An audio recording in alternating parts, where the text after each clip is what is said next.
Hi, this is Votan, and I'm back.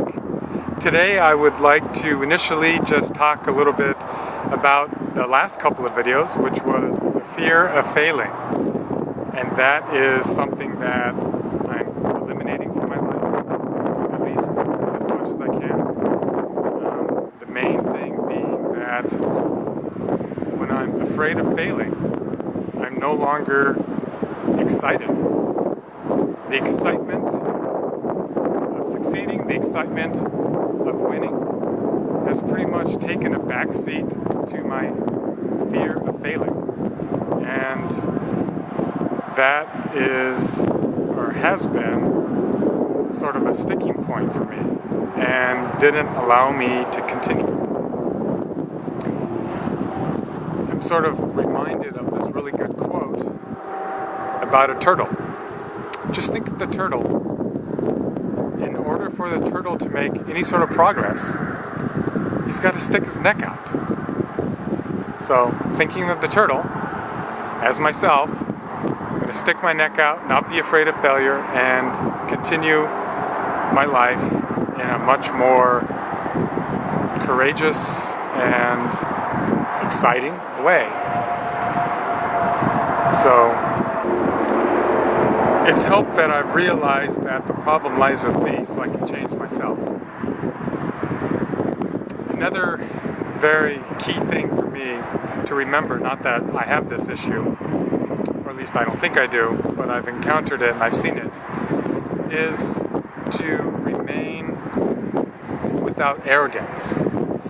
And in this sense, I'm using the term arrogance to define someone who thinks they are better than someone else, or that they have better ideas than someone else, or in some ways they are not happy with other people's viewpoints or perspectives because they think theirs is superior.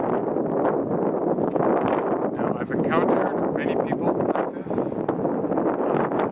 They think that their way is better. Maybe it's because they haven't encountered the other way. Maybe it's through ignorance. Maybe it's just through superiority complex. But for the most part, I think it's just through laziness and a lack of knowledge. And this is something that is important to avoid, not just for the obvious reason, but also because I think it closes your mind. As soon as you make the assumption and the declaration that you know better than someone else, or that you've already heard this, so there's no reason to listen to it, you're being arrogant and you're closing your mind to new ideas. It doesn't matter if you have heard the same thing 30 times, or if the same person has the information that 30 other people that you just listened to has. They may have a unique perspective. They may have a way of delivering it, or explaining it, or just their own unique way that you can find value from, that you can find good knowledge from in a different way that can maybe spark different understanding in you. And by realizing this, I've committed myself to remain without arrogance as much as I can. I want to continue to learn. I want to continue to improve myself and to keep an open mind. And just because I think I've read it somewhere else, or I've heard it from somebody, or just because, in my view, somebody doesn't seem to fit the bill of being able to teach me something for whatever reason, through lack of credentials or through lack of supposed education, I will try not to let any of those things get in the way of my perception and what I'm getting from them. And in fact, I will try to keep an open mind and get as much as I can from them in order to learn. It sort of reminds me of this sort of dichotomy between ignorance and illumination. Supposedly they're opposites. I've heard the term ignorance is bliss. I'm not necessarily sure that's true. Maybe it will lead to a simple life, and maybe simple lives could be argued that they're blissful, or they're sans complication. But I think illumination, with an open mind and with a sincere searching for truth, is definitely worthwhile, and it is worth exploring and learning, educating yourself through various means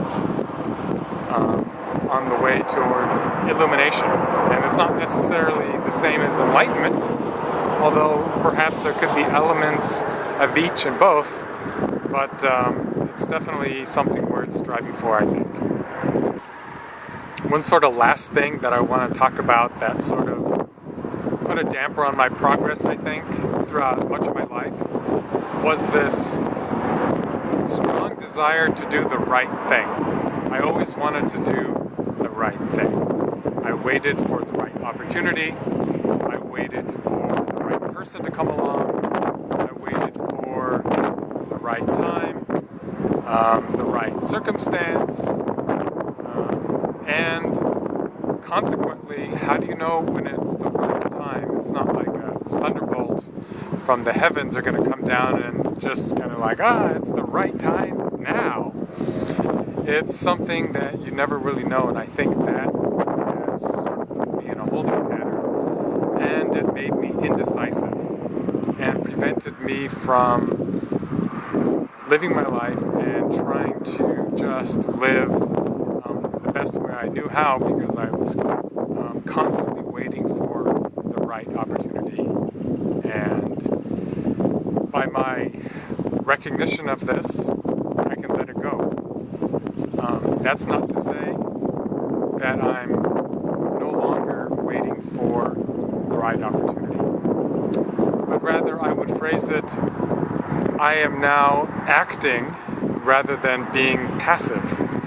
And I am still trying to be moral and trying to do good, but I'm not waiting for the right opportunity. I am going out and trying to make the opportunities fit. I'm trying to allow myself to feel what is the best at any given situation. And I'm allowing myself, as I said earlier, to make mistakes. One phrase that I'm going to start using is not to be gutless, to go out and give it a try. And if I fail and if I make a mistake, well, that's fine. At least I tried it. I will live with no regrets. And I am living the way I see fit, either through heavenly inspiration or just trying to do what I think fits any given situation, or any number of reasons. I'm going to continue to do good in the world, but I'm not going to be stopped by waiting for the right opportunity. I'm going to take life and mold it the way I want to, of course in accordance with the natural laws and anything else that needs to be worked with. But the essence is I'm no longer going to be a passive bystander waiting for the elusive right time. It sort of reminds me of this pretty interesting quote that I heard recently, and that is to live my life as if it was a beautiful work of art.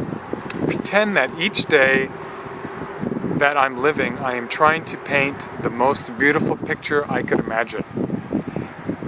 Picture that I wouldn't mind signing my name at the bottom.